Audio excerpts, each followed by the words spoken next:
second SMECCC in Hyderabad city. The SMECCC is a centralized credit processing center, and this SMECCC will handle the applications and monitoring of all SME accounts, especially those which are located in this part of the city. We already have one SMECCC at Himayatnagar, which covers the entire city. And because the volume of work was getting very large, we decided to open a second SMECCC so that the customers in this area of the city would have it be much easier for them to handle, for them to deal with the bank. The objective of the SMECCC is to give a professionalized experience for sanctioning of SME loans, for monitoring of SME loans, and also for any other banking facility which the customers might want. The SMECCC would look at it, analyze it, appraise it, get the sanction, and then pass it on to the branch concerned wherever the customer wants to have his account. So this is the objective of this particular SMECCC. We already have one SMECCC, and the statistics for that I'll request them to talk about what has been the experience of the SMECCC already in operation at Himayatnagar.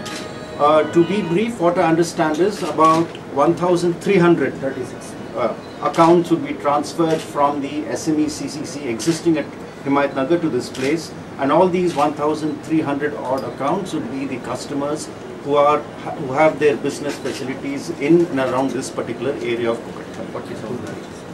They cover 47 branches in and around this particular area of Kukatpally.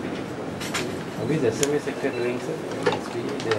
SME sector in general across the country is under stress, has been under stress because of the environmental and the factors in the economy. For the last year, we do see some signs of recovery and improvement, and probably in the current year 12-13, we expect that the SMECCC, the SME segment as such, would show improved performance. Have you gone for any restriction? Well, restructuring is always there. It always happens whenever some accounts, some units face some problems, they are restructured. So yes, restructuring is a matter of routine process. Deposit regulation and the credit offtake and the general economic. In the, I think the RBI outlook for the Indian banking sector. Yeah. See, the Reserve Bank of India has come out with the figures ending March 12, which indicated that the deposit growth and the credit offtake for the year 11-12 was not as high as in the previous year. As far as State Bank of India is concerned, roughly this is of course the preliminary figures we have for the end of March 12. We have roughly grown about 18% in deposits and about 15-16% in credit, and we hope that in the current year, that is the year 12-13, we are targeting a growth of around 25% in deposits and about 20 to 22% in credit. We plan to do that because we have, first of all, as far as the bank is concerned, we have more than 14,000 branches right now. As of March 12, we have crossed the 14,000 branch figure, and we will expect to open yet another maybe 1,000 branches across the country in the current year, making our State Bank of India network have about 15,000 branches by the end of March 13. Plus, we are also staffing all these branches by going in for fresh recruitment during the current year. So a mixture of opening new branches and a mixture of having a lot of maybe schemes for the depositors, a lot of advances-oriented schemes during the course of the year, and the fact that the economy would now look to be on the upswing would help us in achieving these targets. Could you elaborate more on that advanced link?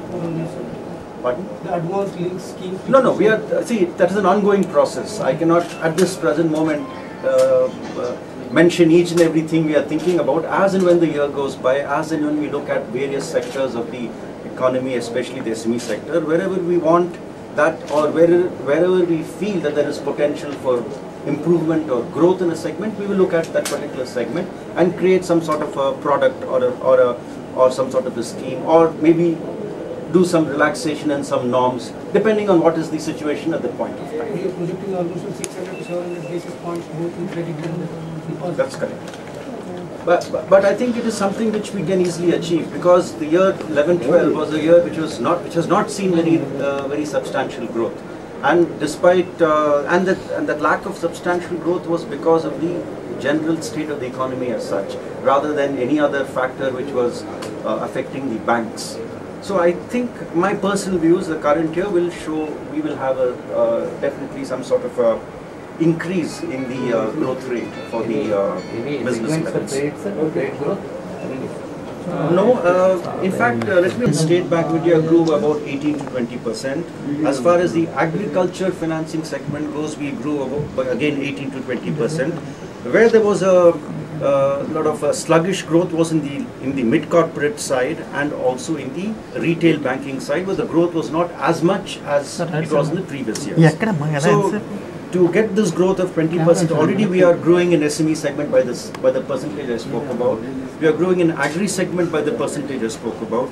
So a little more focus on the mid-corporate and on the retail segment will see us through this. So you started slashing interest rates. Now, will it not put pressure on NIMs on this? Well, interest rates are there on both sides of the balance sheet. So if we reduce interest rates on advances, there will be some corresponding adjustment in the deposit side as well. So the NIMs will not be affected